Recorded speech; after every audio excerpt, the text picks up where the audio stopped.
जो भी हम वीडियो अपलोड करते हैं वो समझ लीजिए कि हम समाज को बेहतर बनाने के लिए अपलोड करते हैं और इस समाज से नफरत मिटाने के लिए अपलोड करते हैं। तो आप लोग से हमारा ये अपील है कि हमारा ये वीडियो आप पूरा देखें, तब आपको समझ में आएगा।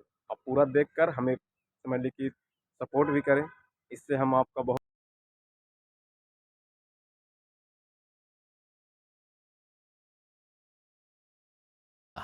दोस्तों, बिहार की धरती से एक बार फिर देश में सियासत की दशा और दिशा बदलने का शंखनाद हुआ है। राहुल गांधी ने पटना से बदलाव का बिगुल फूंका और लोगों को याद दिलाया है कि बिहार की पहचान क्रांतिकारी प्रदेश की रही है। क्रांति की इस धरती से इस बार बीजेपी को किस तरह हराना है, इसका मंत्र राहुल गांधी ने बिहार में दिया।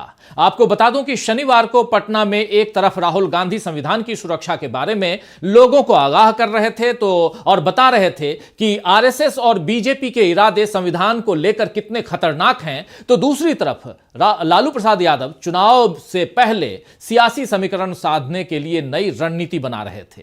लालू प्रसाद की अध्यक्षता में हुई आरजेडी की राष्ट्रीय कार्यकारिणी की बैठक में फैसला लिया गया है कि अब तेजस्वी यादव के पास भी फैसले लेने के वही अधिकार होंगे जो अब तक आरजेडी के राष्ट्रीय अध्यक्ष यानी लालू प्रसाद के पास होते थे। यानी आरजेडी की कमान अब तेजस्वी के हाथों में आ चुकी है। और वहीं राहुल गांधी ने भी शनिवार को यह जाहिर कर दिया है कि महागठबंधन और इंडिया गठबंधन के लिए कांग्रेस क्यों जरूरी है। आप जानते हैं कि पिछले कुछ समय से इंडिया गठबंधन के खत्म होने की बातें तेज हो गई हैं। खासकर दिल्ली चुनाव में कांग्रेस और आम आदमी पार्टी के आमने सामने लड़ने के बाद यह दावा किया जा रहा है कि अब न इंडिया का कोई भविष्य है और न ही कांग्रेस का भविष्य। लेकिन शनिवार को बिहार में सियासत का पहिया ऐसा घूमा कि अब बीजेपी की सत्ता के दिन पूरे होते हुए दिख रहे हैं। वैसे ही नीतीश कुमार को लेकर बीजेपी निश्चिंत नहीं है कि उन पर कितना भरोसा कर सकती है और कब तक कर सकती है। नीतीश कुमार के इधर ही रहेंगे वाले आश्वासन के बावजूद बीजेपी उन पर नजरें रखे हुए है और वहीं नीतीश कुमार खुद ऐसे ऐसे बयान दे रहे हैं जो उनकी कुर्सी के लिए खतरा बनते जा रहे हैं। बिहार में एक तरफ इंडिया गठबंधन मिलकर चुनाव लड़ने की तैयारी कर चुका है, बल्कि शनिवार को एक तरह से उसका अघोषित आगाज भी हो गया।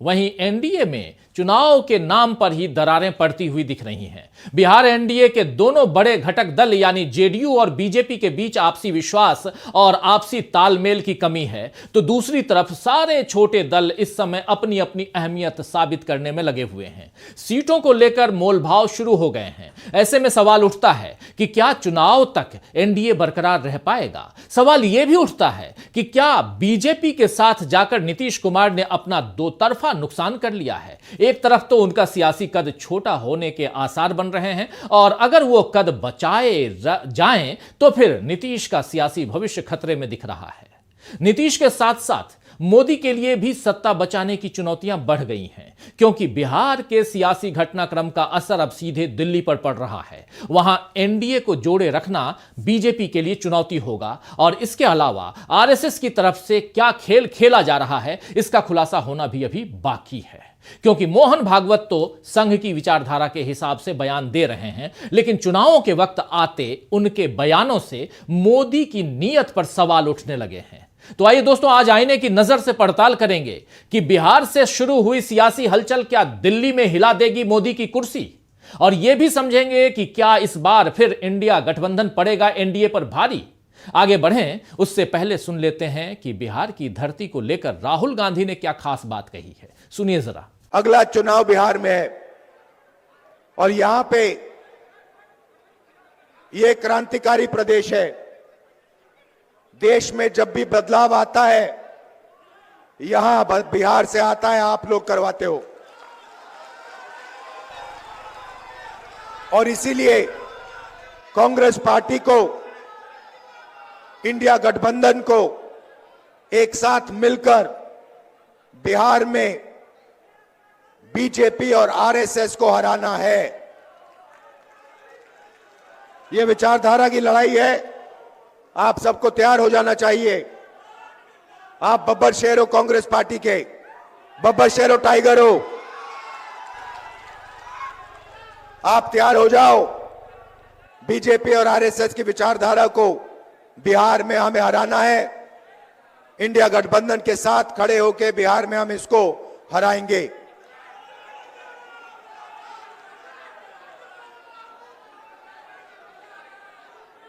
आप सब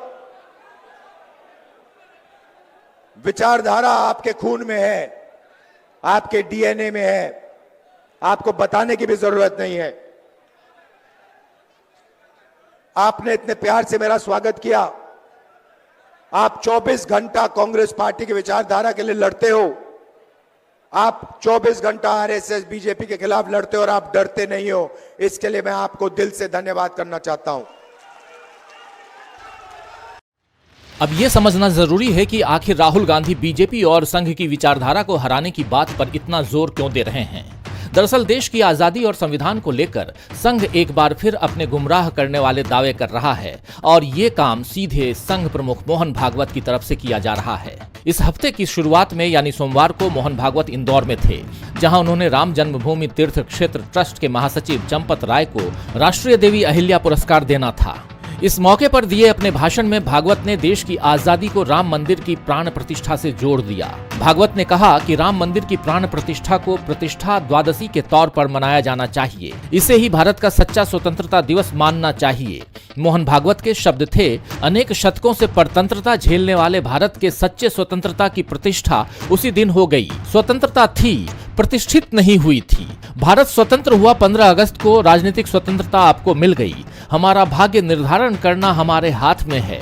हमने एक संविधान भी बनाया, एक विशिष्ट दृष्टि जो भारत के अपने स्व से निकलती है, उसमें से वो संविधान दिग्दर्शित हुआ, लेकिन उसके जो भाव हैं उसके अनुसार चला नहीं और इसीलिए हो गए हैं स्वप्न सब साकार कैसे मान लें, टल गया सर से व्यथा का भार कैसे मान लें। तो बात सही है कि देश को आजादी तो मिल गई, लेकिन संघ के सारे सपने साकार नहीं हुए और इसीलिए उसके सिर से दुखों का भार भी कम नहीं हुआ है। संघ का सपना भारत को हिंदू राष्ट्र में बदलने का था और इस देश में संविधान की जगह मनुस्मृति का शासन कायम करने का था, लेकिन नेहरू, पटेल, अंबेडकर, मौलाना आजाद और इन सब से पहले गांधी जी के कारण भारत हिंदू राष्ट्र नहीं बन पाया। जिन्ना और सावरकर की सोच के मुताबिक 2 राष्ट्र तो बन गए, लेकिन भारत अपनी हजारों साल पुरानी पहचान को छोड़कर केवल हिंदुओं का राष्ट्र नहीं बना। यही आरएसएस की सबसे बड़ी पीड़ा है और यह आज तक बनी हुई है। गांधी जी की तो हत्या कर दी गई और नेहरू से लेकर अंबेडकर तक सबका अपमान किया जाता रहा। यह सिलसिला अब भी जारी रहा है। इसीलिए अमित शाह कहते हैं कि अंबेडकर अंबेडकर कहना फैशन बन गया है। तो मोहन भागवत ने संघ की सोच के हिसाब से 15 अगस्त 1947 को मिली आजादी को महत्व न देकर यह बता दिया है कि राम मंदिर की प्राण प्रतिष्ठा हुई तभी आजादी मिली है। इस बयान पर बीजेपी अब तक चुप है, यानी वो भी भागवत की बात से उनके बयान से सहमत है।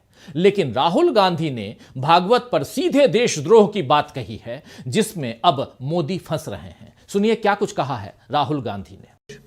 Of a centralized understanding, Mohan Bhagwat has the audacity to inform the nation every 2 or 3 days what he thinks about the independence movement, what he thinks about the constitution. In fact, what he has said yesterday is treason. Because it is stating that the constitution is invalid, it is stating that everything, the fight against the British was invalid, and he has the audacity to say this publicly. In any other country, he would be arrested and tried. That is the fact, right?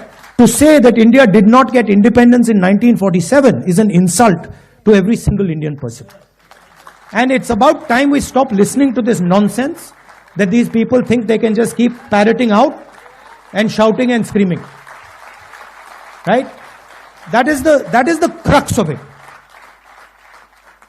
The Congress party has worked with the Indian people. It has built the success of this country.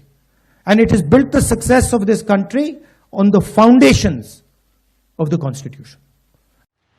Rahul Gandhi ने जो कहा वो बयान कायदे से देश के प्रधानमंत्री नरेंद्र मोदी की तरफ से पहले ही आ जाना चाहिए था कि जो देश की आजादी या संविधान के खिलाफ बोलेगा उसे कानूनी कार्रवाई का सामना करना पड़ेगा। लेकिन न प्रधानमंत्री और न ही कानून मंत्री ने इस बारे में कोई टिप्पणी की। बल्कि बीजेपी अध्यक्ष जेपी नड्डा ने जो बयान दिया उसमें उन्होंने राहुल गांधी पर देश विरोधी ताकत के साथ खड़े रहने का आरोप लगाया, क्योंकि राहुल गांधी ने कहा कि हम केवल भाजपा या संघ से नहीं बल्कि पूरी व्यवस्था के खिलाफ लड़ रहे हैं। नड्डा ने भी मोहन भागवत के बयान पर कुछ नहीं कहा। इसका मतलब बीजेपी भी यही मानती है कि देश को आजादी 15 अगस्त 1947 को नहीं बल्कि 22 जनवरी 2024 को मिली। भागवत ने देश की आजादी के नायकों का अपमान किया और बीजेपी अध्यक्ष नड्डा ने इसमें उनका साथ दिया, क्योंकि नड्डा ने कहा कि कांग्रेस का इतिहास उन सभी ताकतों को उत्साहित करने का रहा है जो कमजोर भारत चाहते हैं। बीजेपी अब तक राहुल गांधी या पूरे नेहरू गांधी परिवार पर आरोप लगाती थी, लेकिन अब उसने कांग्रेस के नाम पर स्वाधीनता सेनानियों का ही अपमान किया है। हालांकि आरोपों की ढाल बनाने के बावजूद बीजेपी अपनी हकीकत छिपा नहीं पा रही है। राहुल गांधी ने 15 जनवरी को नए कांग्रेस मुख्यालय के उद्घाटन के मौके पर पूरे नेहरू गांधी परिवार पर आरोप लगाती थी, लेकिन अब उसने कांग्रेस के नाम पर स्वाधीनता सेनानियों का ही अपमान किया है। हालांकि आरोपों की ढाल बनाने के बावजूद बीजेपी अपनी हकीकत छिपा नहीं पा रही है। राहुल गांधी ने 15 जनवरी को नए कांग्रेस मुख्यालय के उद्घाटन के मौके पर भागवत पर हमला किया, तो वहीं शनिवार 18 जनवरी को पटना में बताया कि बीजेपी और संघ किस तरह से देश में अंबेडकर, गांधी, बुद्ध और फुले की सोच को मिटाने में लगे हैं। सुनिए क्या कुछ कहा है राहुल गांधी ने। कि संविधान की जो सोच है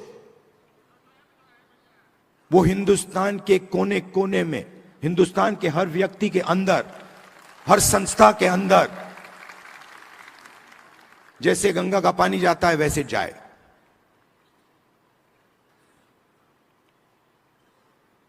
और कुछ दिन पहले मोहन भागवत कहते हैं कि गंगा गंगोत्री में नहीं शुरू हुई।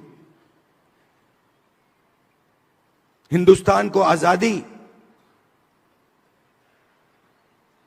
15 अगस्त 1947 को नहीं मिली,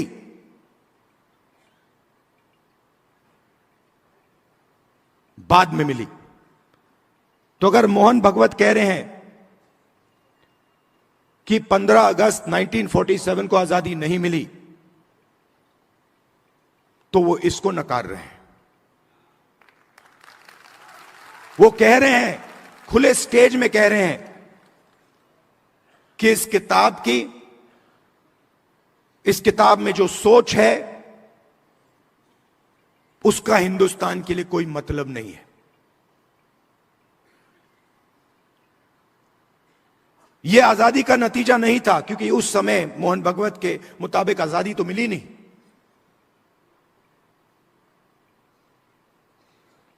और इसकी सोच को, अंबेडकर जी की सोच को, गांधी जी की सोच को, बुद्ध भगवान की सोच को, फूले जी की सोच को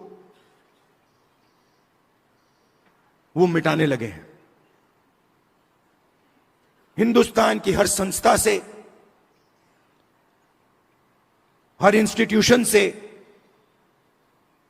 फाइनेंशियल सिस्टम से, इकोनॉमिक सिस्टम से, पॉलिटिकल सिस्टम से, सोशल स्ट्रक्चर से मिटा रहे हैं उसको।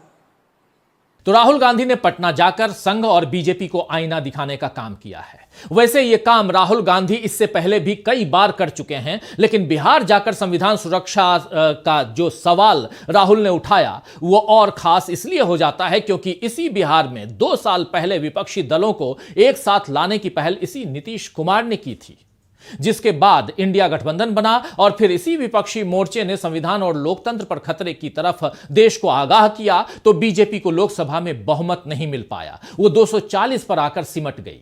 इसके बाद जम्मू कश्मीर और झारखंड में बीजेपी को हार मिली। हालांकि महाराष्ट्र और हरियाणा उसने जीते, लेकिन अब उस जीत पर भी राहुल गांधी सवाल उठा रहे हैं कि चुनाव आयोग ने पारदर्शिता यानी ट्रांसपेरेंसी के साथ काम नहीं किया। कहीं ना कहीं कोई बेईमानी हुई है जिसका फायदा बीजेपी को मिला है। लेकिन बिहार में चुनाव से पहले ही इस बेईमानी से लोगों को सावधान करने का काम राहुल गांधी ने कर दिया है। साथ ही राहुल गांधी ने लोगों के हक की आवाज भी उठाई है। एक तरफ जातिगत जनगणना और पिछड़ों को पूरे अधिकार मिलने की बात राहुल गांधी ने की, तो वहीं पटना के गर्दनी बाग में धरने पर बैठे बीपीएससी छात्रों के साथ राहुल गांधी की मुलाकात हुई, जिससे बिहार की एनडीए सरकार की मुश्किल और बढ़ सकती है।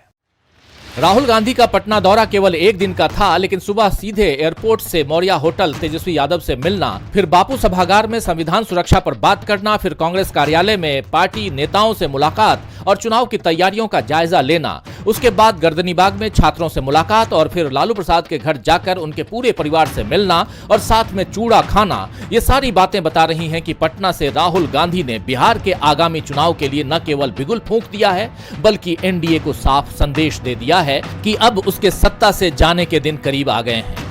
लालू प्रसाद, राबड़ी देवी, तेजस्वी यादव, तेज प्रताप यादव, मीसा भारती, रोहिणी आचार्य यानी यादव परिवार के इन तमाम लोगों के साथ साथ राहुल गांधी आरजेडी के बाकी नेताओं से भी मिले। इससे जाहिर होता है कि बीजेपी के खिलाफ कांग्रेस और आरजेडी एक साथ मिलकर ही लड़ेंगे और इसमें नीतीश कुमार के लिए खासी मुश्किल हो जाएगी, क्योंकि अब उन्हें जनता को बताना होगा कि आखिर उनकी विचारधारा इंडिया गठबंधन वाली है जिसमें संविधान बचाने की बात है, या फिर बीजेपी वाली है जो बार बार संविधान को बदलने का ऐलान नए नए तरीकों से कर रही है। तो नीतीश कुमार प्रगति यात्रा निकालकर चुनाव के पहले जनता के बीच अपनी साख मजबूत करने में लगे हुए हैं। विचारधारा के सवाल का जवाब नीतीश शायद अपने काम को दिखाकर देना चाहते हैं, लेकिन यहां भी उनके मुंह से कई बयान ऐसे निकल गए हैं जिन पर आरजेडी ने उन्हें घेर लिया है। नीतीश कुमार बीपीएससी परीक्षा में गड़बड़ी पर भी फंस रहे हैं, क्योंकि पहले प्रशांत किशोर इस मुद्दे पर आमरण अनशन पर बैठे, उनके उकसावे पर छात्र गांधी मैदान पहुंचे थे और उन पर लाठीचार्ज हुआ था। प्रशांत किशोर इस मुद्दे पर राज्यपाल आरिफ मोहम्मद खान से भी मिले और अब चिराग पासवान ने भी बीपीएससी परीक्षा में गड़बड़ी की बात मानी है और छात्रों को न्याय दिलाने की बात कही है। इससे साफ नजर आ रहा है कि प्रशांत किशोर पहले और अब चिराग पासवान के जरिए बीजेपी नीतीश कुमार की कुर्सी को चुनौती दे रही है, क्योंकि उसे बिहार में सत्ता ही नहीं बल्कि मुख्यमंत्री की कुर्सी भी चाहिए। अमित शाह इस बारे में पहले ही बयान दे चुके हैं। इधर एनडीए में जीतन राम मांझी और चिराग पासवान जिस तरह अभी से सीट शेयरिंग में अपने हिस्से को लेकर बयान दे रहे हैं, उसमें बीजेपी के लिए कम बल्कि जेडीयू के लिए चुनौती ज्यादा है, क्योंकि बीजेपी नीतीश कुमार से ही बलिदान मांगेगी। अब देखना यह होगा कि यह बलिदान केवल सीटों का होगा या मुख्यमंत्री की कुर्सी का भी होगा। कुल मिलाकर इस समय नीतीश कुमार की अपनी सत्ता और सियासी भविष्य दोनों के लिए बीजेपी ने गड्ढा खोद दिया है, और वहीं राहुल गांधी और तेजस्वी यादव मिलकर बिहार में इंडिया को मजबूत करने जा रहे हैं। यह ऐलान भी शनिवार को हो ही गया है। ऐसे में क्या बिहार में एनडीए और बीजेपी की उल्टी गिनती शुरू हो गई है, यह समय तय करेगा। लेकिन जब बिहार में एनडीए की उल्टी गिनती शुरू हो जाएगी तो क्या दिल्ली में नरेंद्र मोदी की कुर्सी बच पाएगी या उससे पहले उनकी कुर्सी हिल रही है? जरा सोचिए। खैर, शायर कमर अब्बास कमर ने ठीक ही फरमाया है कि मैं अपने कत्ल का इल्जाम किसके सर रखूं, मैं अपने कत्ल का इल्जाम किसके सर रखूं, यहां तो मेरे सिवा कोई दूसरा नहीं। तो आज के लिए बस इतना ही। फिर मिलेंगे खबरों के नए आईने के साथ। तब तक देखते रहिए डीवी लाइव। नमस्कार।